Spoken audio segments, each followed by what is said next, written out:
Right now it's negative 10 degrees outside and I don't feel like pushing cars around to work on them. So today it's time for another restoration vlog. I realize you can see those ducks behind me, so I better just explain that right now. This is Cassie's Land Rover Discovery.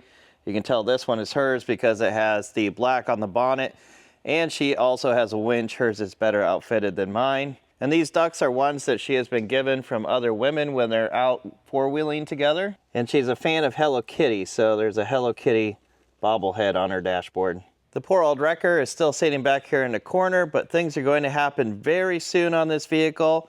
I have a lot of things ready, and you'll see that in a little bit later on in this video. It's a little bit of a mess around here because I had to clean all of my gear out of the Defender. I finally had my first and only issue with it, and I guess it's a common problem on these. This headrest does not fold down. I usually keep the seats folded down, so I want the headrest folded down as well. And this one, for some reason, won't release and allow you to fold it down. So this is covered under warranty. Land Rover is going to be sending me a new one. They're just going to plop that in and that'll be done. And that's the only problem in the 2 years or so that I've had the Defender, and it's been very reliable. Also in front of it here on the XD, I have started moving some Expedition gear to the roof, trying to plan out how I'm going to mount all that stuff so that this can go on adventures soon. On the Elva, I did have some issues with the drain plug on it, but I think I have those fixed now.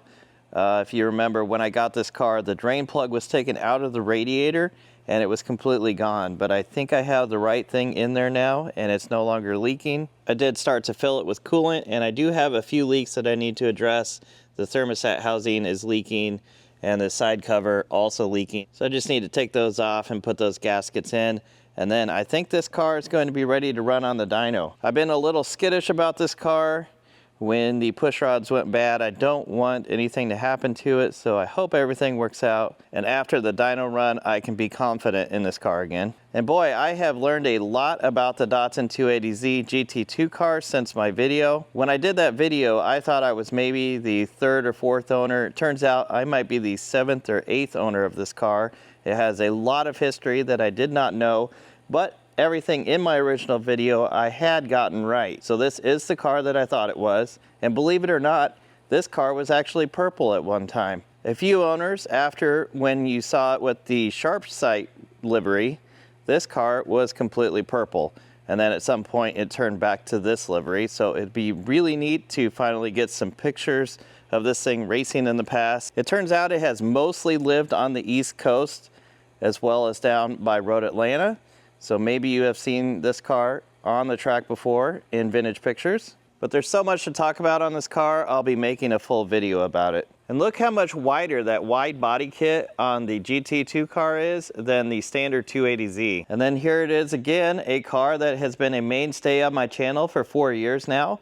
Barn Sprite number 3. I decided I would take care of a few issues that it had. The speedometer now works, and I put a full exhaust on it. So now if we actually try to start it, you'll be able to hear the engine.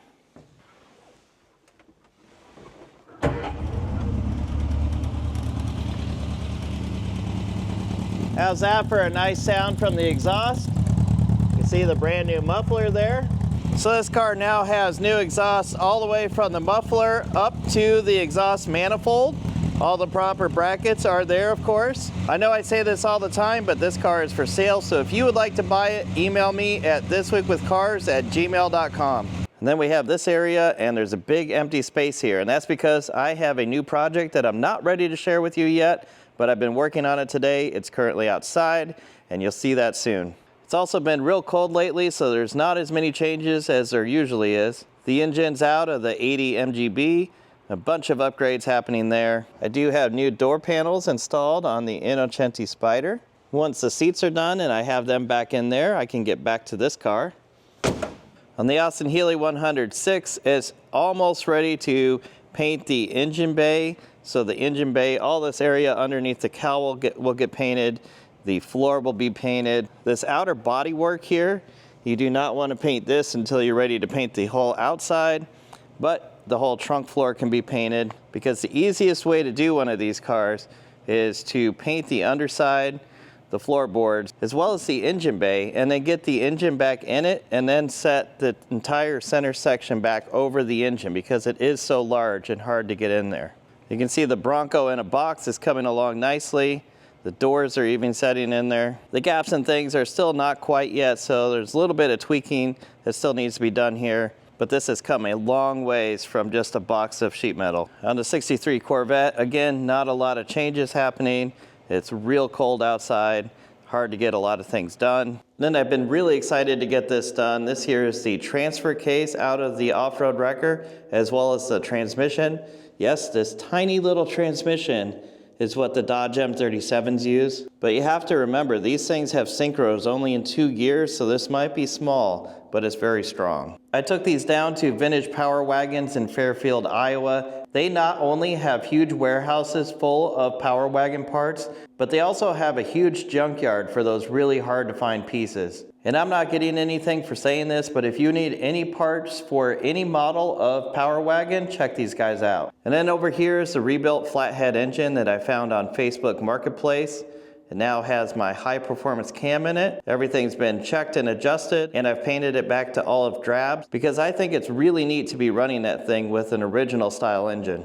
It seems like everyone's been getting sick lately, so I won't be surprised if I end up getting sick at some point within the next week. But if I don't, I should have these in the truck, and we'll have more wrecker content coming soon. That's gonna be it for today, so if you wanna see more videos like this, comment below and click subscribe.